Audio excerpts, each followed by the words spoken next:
நாளை தமிழ்நாடு வரும் பிரதமர் மோடியை சந்தித்து பேசுகிறார் முன்னாள் முதலமைச்சர் ஓ பன்னீர்செல்வம். இதுகுறித்து தமது கருத்துக்களை பகிர்ந்து கொள்வதற்காக மூத்த பத்திரிகையாளர் திரு தராசிஷாம் அவர்கள் தொலைபேசி வாயிலாக இணைக்கிறார். சார் வணக்கம், இணைந்தமைக்கு நன்றி. நேற்றே நேரம் கேட்டு பிரதமர் மோடிக்கு ஓபிஎஸ் அவர்கள் கடிதம் எழுதி இருந்தாங்க. இப்போ தமிழ்நாடு அரசியல் களமும் ஒரு சூடாகி இருக்கிற சூழல்ல இந்த சந்திப்போட முக்கியத்துவமா நீங்க என்ன பார்க்கிறீங்க? மோடி அமித்ஷா சந்திப்பிலே ஒன்றுபட்ட அதிமுகவுக்கான பாரதிய ஜனதாவின் முயற்சி இருப்பதாகத்தான் நான் நினைக்கிறேன். காரணம் என்னவென்றால், ஓபிஎஸ்க்கு என்று ஒரு ஓட்டு வங்கி இருக்கிறது, டிடிவிக்கு ஒரு ஓட்டு வங்கி இருக்கிறது, திருமதி சசிகலா அவர்களுக்கும் தென் மாவட்டங்களிலே ஒரு ஓட்டு வங்கி இருக்கிறது.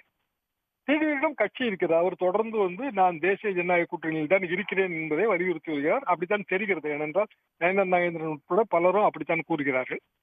ஓபிஎஸ்க்கு கட்சி இல்லை. அதிமுக தொண்டர்கள் உரிமை மீட்பு குழு தான் வைத்திருக்கிறார். அதாவது எடப்பாடி பழனிசாமி அவர்களுக்கு உட்கட்சி விவகாரத்தில் அவர் நேரடி போட்டியாளர்.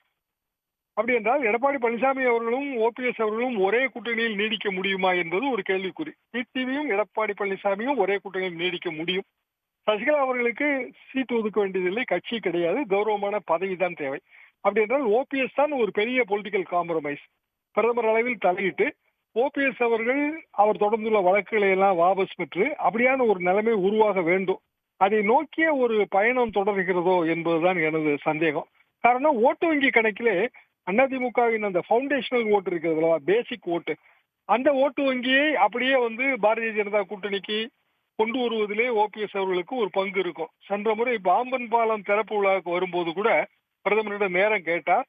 ஆனால் பிரதமர் நேரம் கொடுக்கவில்லை. இத்தனைக்கும் பாம்பன் ராமநாதபுரம் தொகுதியில் இருக்கிறது. ராமநாதபுரம் தொகுதியின் என்டிஏ வேட்பாளர் ஓபிஎஸ் அவர்கள். ஆனாலும் கூட அவர் நேரம் கொடுக்கவில்லை.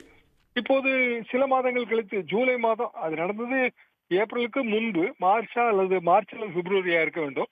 சில மாதங்களில் இப்போது ஜூலை மாதம் நேரம் ஒதுக்கி இருப்பதால் எடப்பாடி பழனிசாமி, ஓபிஎஸ், டிடிவி ஆகிய மூவருக்கும் இடையே ஏதோ ஒரு வகையான ஒரு சமரசத்தை பிரதமர் ஏற்படுத்துகிறார். அதாவது பிரதமரே செய்து வைக்கிற அரசியல் பஞ்சாயத்து. நன்றி சார், உங்களுடைய கருத்துக்களை பகிர்ந்து கொண்டமைக்கு. உடனுக்குடன் செய்திகளை தெரிந்து கொள்ள சன் நியூஸ் பெல் ஐகானை கிளிக் பண்ணுங்க.